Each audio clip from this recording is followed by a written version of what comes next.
आज हमारा टॉपिक है radial nerve. Radial nerve arise कहाँ से करती है? Radial nerve posterior cord of the brachial plexus से अराइज करती है। ब्रेकियल प्लेक्सस की मोस्ट थिकेस्ट ब्रांच होती है ये, और इसको मस्कुलो स्पायरल नर्व भी कहते हैं। इसकी रूट वैल्यू होती है C5, C6, C7, C8 and T1। अब इसका कोर्स देखते हैं। जब ये ब्रेकियल प्लेक्सस की पोस्टीरियर कॉर्ड से अराइज करती है तो वहाँ पे posterior to third part of axillary artery होती है। ये third part of the axillary artery है और ये इसकी पोस्टीरियरली, तो एक्सिला के अंदर ये posterior to third part of axillary artery होती है।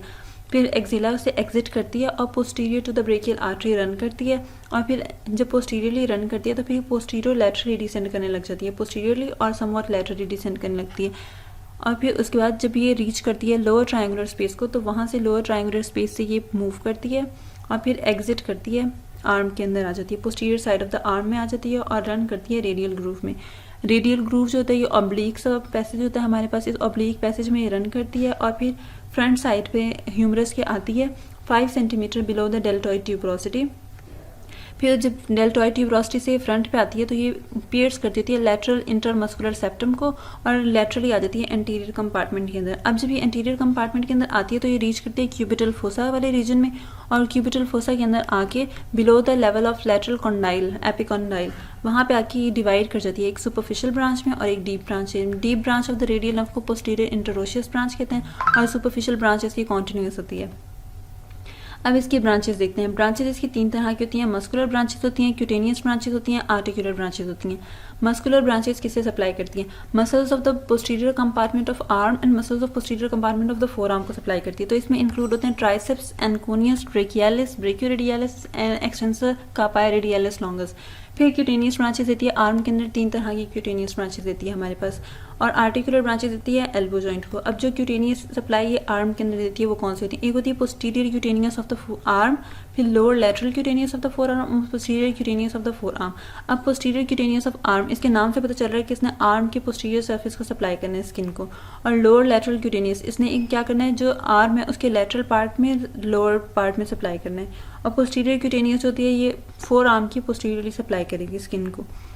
अब इसके क्लिनिकल्स देखते हैं। एक्सिला के अंदर जब कभी नर्व डैमेज होती है तो उनकी 2 मेन रीजन होती हैं, एक सैटरडे नाइट पैल्सी होती है और एक होती है क्रच पैरालिसिस। अब सैटरडे नाइट पैल्सी क्या होती है? ये इस तरह से होती है कि पर्सन अगर एक चेयर में स्लीप कर जाए इतनी देर के लिए, इस तरह से इस पोजीशन में अगर बंदा सो जाए और उसके यहाँ पे एक्सिला के अंदर ही नर्व कॉम्प्रेस हो जाती है।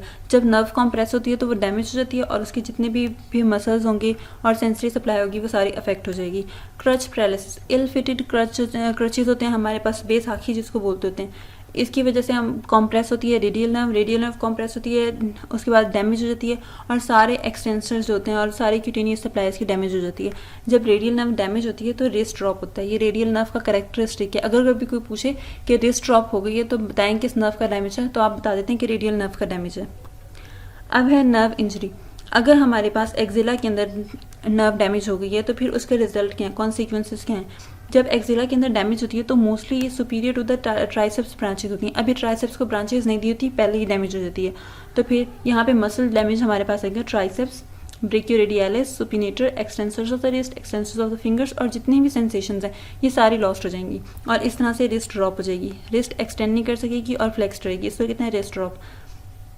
ठीक है। अब अगर रेडियल ग्रूव के अंदर की नर्व डैमेज हो जाए तो मोस्टली रेडियल ग्रूव के अंदर डैमेज इस तरह से होता है कि शैफ्ट ऑफ ह्यूमरस फ्रैक्चर हो जाती है। इसके अंदर ये होता है कि जो ट्राइसेप्स होता है उसका कंप्लीट पैरालिसिस नहीं होता, उसका सिर्फ मीडियल हेड जो है वो अफेक्ट होता है, वो वीकन हो जाता है, क्योंकि मीडियल हेड की जो ब्रांचेस होती हैं वो रेडियल ग्रूव के अंदर अराइज करती हैं, बाकी जो लॉन्ग और लेटरल हेड है उसकी रेडियल ग्रूव में एंटर होने से पहले ही ब्रांचेस दे देता है। फिर जो पोस्टीरियर फोर आर्म मसल्स होते हैं ये भी डैमेज हो जाते हैं, इनका पैरालिसिस हो जाता है, और फिर जो क्यूटेनियस ऑफ द आर्म और फोर आर्म होती है ये इंटैक्ट रहती है, क्योंकि जो क्यूटेनियस ऑफ आर्म और फोर आर्म है ये तो हमने बहुत ऊपर ही अराइज करवा दी थी, और रिस्ट ड्रॉप तो इवेंचुअली होना ही है क्योंकि जो extensors of the forearm और extensors of the hand and fingers हैं वो डैमेज हो गए।